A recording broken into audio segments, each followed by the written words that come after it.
اللي شاف ماتش منتخب مصر النهارده امام منتخب زيمبابوي لازم يبقى فاهم كويس قوي ان ده مش انتصار، ده انذار. زي ما سمعت كده، انذار للمدير الفني اللي وجوده زي عدمه للاسف، انذار للعيبه اللي فيه منهم كتير كان سيء في الملعب، انذار لجمهور مصر اللي للاسف كان متعشم ان الاداء يكون احسن من كده. طيب يا جماعه، خلينا نكون متفقين ونقول انه يا جماعه منتخب زيمبابوي اللي احنا لعبناه النهارده ده اضعف منتخب في المجموعه بتاعت مصر. يعني انت المفروض النهارده كنت تنزل تاكلهم 3-0 مستريح، مش هتلاقي اضعف من كده في المجموعه.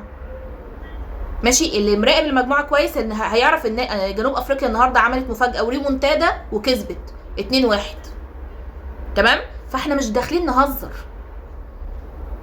احنا النهارده لو كنا تعادلنا لا قدر الله او خسرنا كنا خرجنا من المجموعه، ومحدش اتكلم تاني في الموضوع ده. قعدنا نقول نفس الكلام في كاس العرب وخرجنا من دور المجموعات.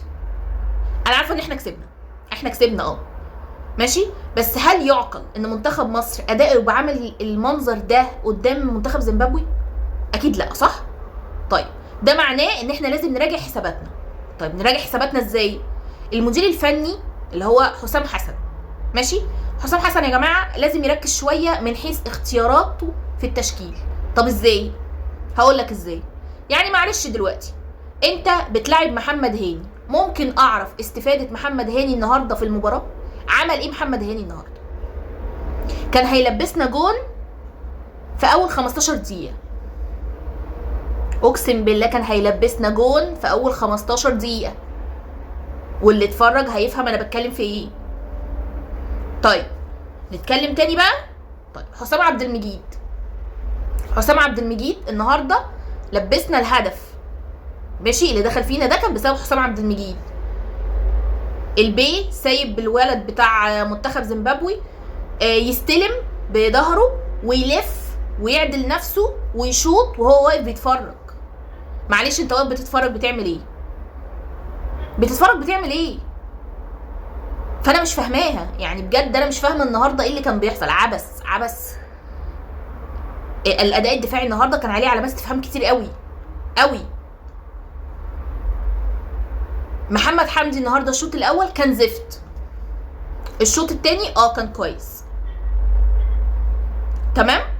طيب النهارده انا نفسي افهم حاجه، ماشي يا جماعه. المدير الفني بحس ان هو بيتفاجئ زيه زينا من اداء اللعيبه. يعني مثلا النهارده حسام حسن كان حاطط امام عاشور في التشكيل، جميل. طيب انت طلعت امام عاشور بعد 30 دقيقه تقريبا من الشوط الاول، ممكن افهم انت مطلعه ليه؟ عايز اعرف هل هو مصاب؟ لا مصاب، تمام. طب هل انت مطلعه عشان هو ضيع كور؟ هو مضيع كور، عمل كام باص مش حلو. طب نزلته في التشكيل من الاول ليه بقى؟ ما هو طالما انت مقتنع بيه فكنت تسيبه للاخر، او على الاقل بعد ما الشوط يخلص، ماشي. يا اما كان من الاول انت كنت عارف ان هو مثلا مش جاهز، ماشي، منزله ليه؟ وبقول لك حسام حسن بجد انا مش فاهماه. طيب انذار للعيبه يا جماعه. يعني ايه انا مضيع كل الفرص دي النهارده؟ احنا بنهزر النهارده.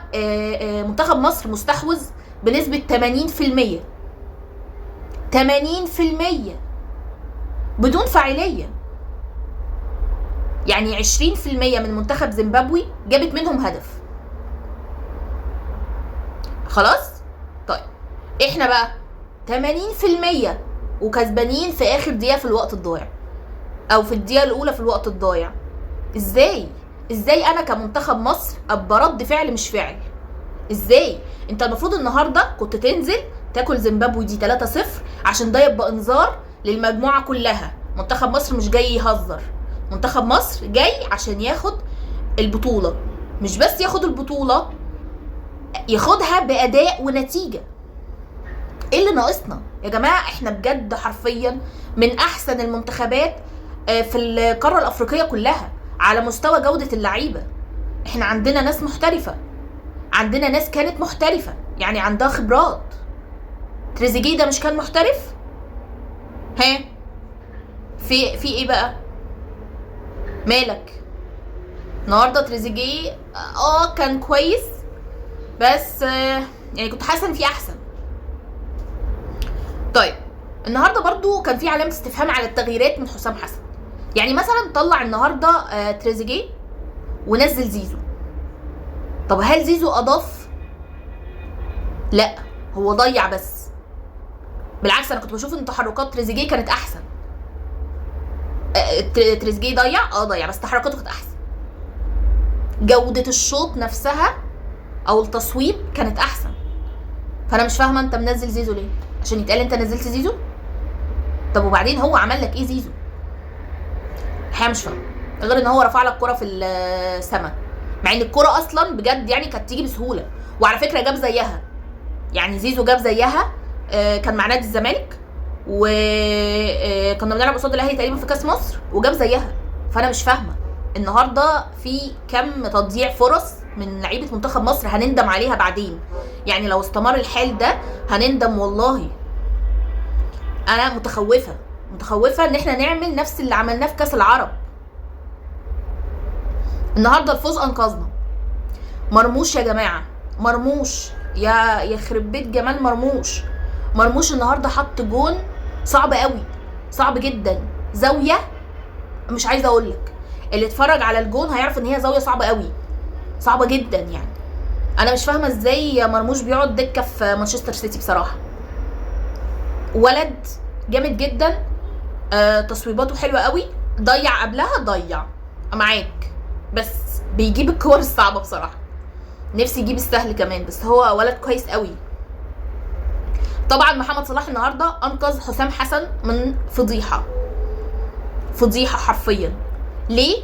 لان احنا لو كنا خرجنا النهارده متعادلين كان كل الفرق التانية هتطمع فينا بجد. احنا هنبقى هفا بقى خلاص. انت خدت نقطه غير 3 نقط هتحطك بقى في المكان الصح. بس انا مش حابه فكره ان احنا ادائنا يكون كده. يا جماعه امتى هنرجع بقى الاداء حسن شحاته والناس دي؟ احنا حرفيا النهارده بنقابل فرقه ضعيفه. امال بقى لو قابلنا الفرق القويه، لو قابلت المغرب هنعمل ايه؟ هتعمل ايه؟ فاحنا يا جماعه والله لو استمرينا بهذا الاداء لهنندم ندم شديد. ومحدش يلوم غير نفسه. حسام حسن ما يلومش الا نفسه، اللعيبه ما تلومش الا نفسها. ما ينفعش يبقى منتخب مصر اداؤه هزيل للدرجه دي.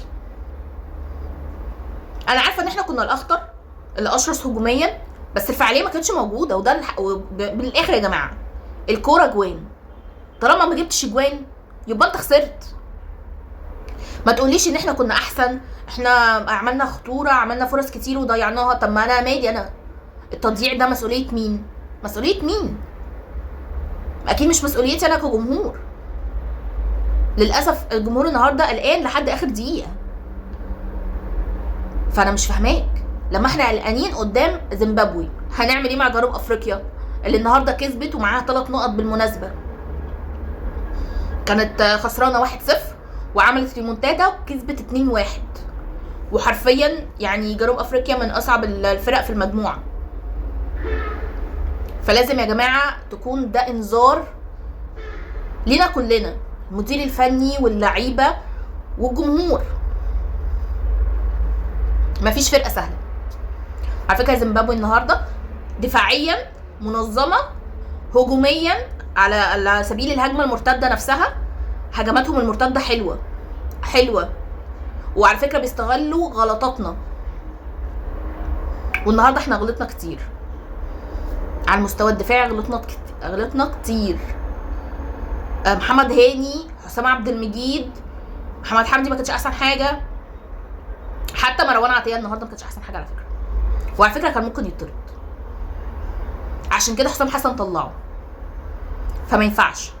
انا اتمنى ان الاداء يتحسن عن كده يا جماعه، عشان مش هقبل ان احنا نخرج من دور المجموعات. تمام؟